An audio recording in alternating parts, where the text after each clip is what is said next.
高志海預警金融危機，可信度有多高？3個問題拆給你看下咯。大家好，我是 Will 叔。最近全球化智庫副主任高志海多次預警，未來12到18個月，全球可能爆發區無空前的金融危機，烈度或超過2008年的10倍。好多朋友問，這個警告可信嗎？我的資產該怎麼部署？問題很實際，但答案不能一句話講完。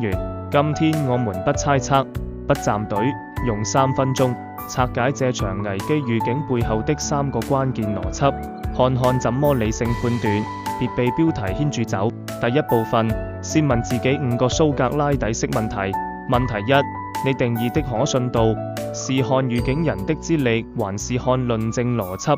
如果看資歷，高志海是耶魯法學博士，全球化智庫副主任，內地能源安全研究所所長，背景確實有分量。但如果看邏輯，他的核心論據是美國債務隨意 GDP 將達到140%，中東衝突引發能源危機，美元信用動搖，這些是風險因素，不是必然因果。一句話，頭銜可以加分，但論證才是關鍵。問題2，你評估的危機概率，是看單一預警還是看機構共識？我們來比對一下不同來源的判斷。高志海的觀點是2026年底到2027年上半年爆發危機，烈度超過2008年10倍，這屬於個人觀點，需要交叉驗證。相對之下， IMF 的預測是2026年全球增長3%，系統性風險概率低於10%，這是多邊機構的模型預測。世界銀行則預測2026年增長放緩至5%，風險偏向下行，同樣來自多邊機構模型。另外還有市場信號層面，像是美債收益率曲線、信用利差、波動率指數，這些實時數據需要專業解讀。一句話，一個人說的不等於一群人證實，關鍵是共識度而非震撼度。問題3，你判斷的風險，是看宏觀敘事還是看微觀信號？如果看宏觀，債務爆標、地緣衝突、美元動搖確實是系統性風險，但如果看微觀，金融危機預警需要具體指標來佐證，比如收益率曲線倒掛、銀行間拆息飆升、企業違約率跳升，這些才是你可以追蹤的行動信號。一句話，大方向可以參考，小信號才是行動依據。問題4，你理解的時間窗口，是看精確預測還是看概率分？高志海鎖定2026年底到2027上半年為高風險期，但經濟預測本質上是一種概率分。IMF、世銀這些機構用的都是區間預測，而不是單點預測。一句話，所謂精確時間往往是敘事技巧，概率區間才是專業態度。問題5，你問這個問題，是為了找答案還是為了健康假？如果是找答案，你可能只想聽到信或不信的簡單結論，但如果是健康假，你需要的是一套方法，怎麼自己評估預警可信度，怎麼追蹤風險信號，怎麼配置資產的思維工具。一句話，答案會過時，坑假才是長久之計。先搞清楚自己需要什麼。第2部分，3條普通人絕對不能碰的底線。底線1，絕不把個人預警等同於確定結論。高志海的預警是個人觀點，不是機構共識。歷史證明，能準確預警危機的經濟學家寥寥無幾，更多的是狼來了式的預警。風險在於用單一聲音代替多元驗證，很容易做出極端決策。一句話，預警是提醒，不是命令。理性分析的時候要看證據鏈，不是跟住標題黨跑。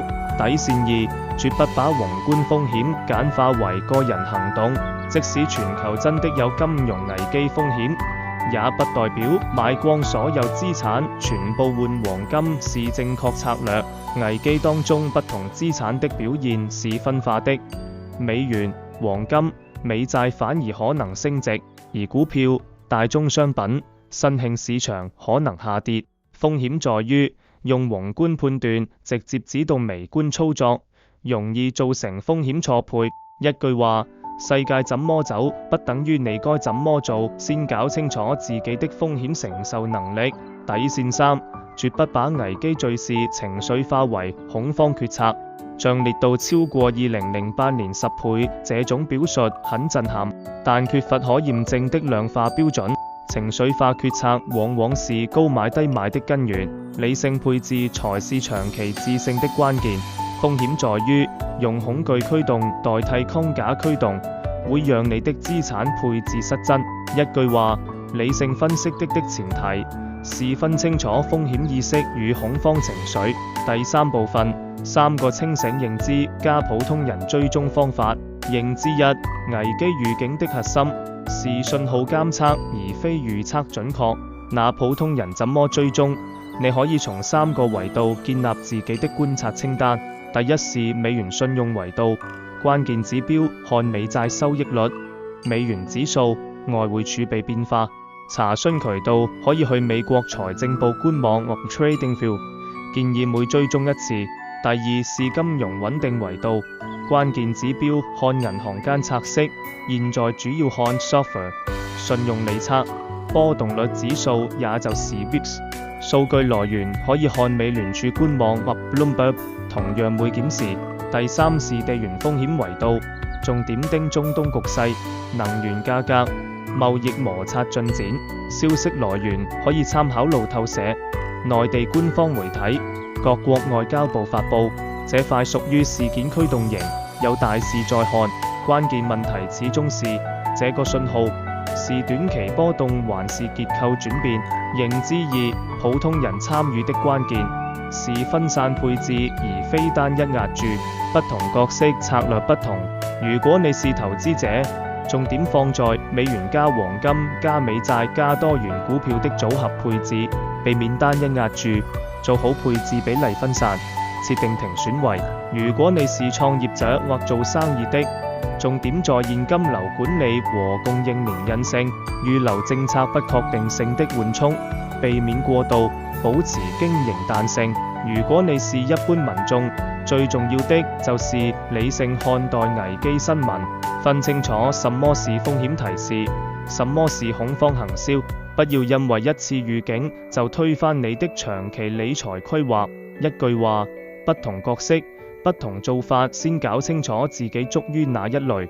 認知3，理性參與的前提是接受不確定性。金融危機預測本質是概率遊戲，沒有人可以100%準確。普通人的目標不是猜中危機，而是建立框架，加上及時調整。一句話，認知升級的核心是學會與不確定性共處，而不是追求確定的答案。第4部分，3個清醒總結。第1，預警不等於預言。高志海的觀點是風險提示，不是確定結論。理性分析的時候要看論證邏輯，不是只看震撼標題。第2，風險不等於行動，即使真有危機風險，也不代表全部買光是正確策略。關鍵是分散配置，而非極端操作。第3，個人的切入點，與其糾結高志海講得對不對，不如思考在風險不確定的時代，我該如何建立自己的資產配置框架，加上信號監測體系。Will 叔的小總結：世界不是因為預警震撼而迷惘，而是因為框架不清而焦慮。下次你再看到某某預警、某某危機、某某崩盤的財經新聞時，不妨問自己3個問題：一，這個預警是個人觀點還是機構共識？2，我的判斷是基於信號監測還是情緒敘事？3，這個資訊對我的資產配置、風險管理、認知升級有什麼可執行的調整啟發？理性分析先有營養，看清框架才有選擇。如果你覺得這支影片幫你理清了一些思路，歡迎訂閱頻道，一起當個理性思考的夥伴。留言分享你的看法，但記得不情緒化，不盲從，有交流才有收穫。得閒飲茶，我是 Will 叔，我們下次見。告知可預警範圍：2026年底至2027上半年，烈度獲超2008年10倍。個人觀點：需交叉驗證。IMF 2026年全球增長預測3%，系統性風險概率低於10%。世界銀行2026年全球增長放緩至2.5%，風險偏向下行。